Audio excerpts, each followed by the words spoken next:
Honor Win phone series has remained in rumors for a few days. And now we have the possible design of this gaming device.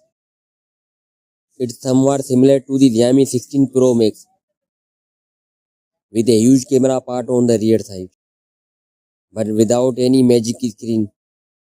The section owns 4 rings, 3 of which belong to the imaging sensor, while the fourth one hides cooling fan technology. Now talk about some key features and specifications. It will be feature AMOLED touchscreen display.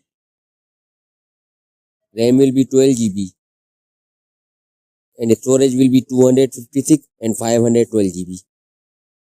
There will be an under-display optical fingerprint reader. Battery will be big one. Smartphone will be a triple camera setup with fast charging support. Phone will run on an Android operating system. Honor Win series will likely debut in the 3 colors: black, blue and cyan. That's all for now. Guys, subscribe my channel for more latest videos. Thanks.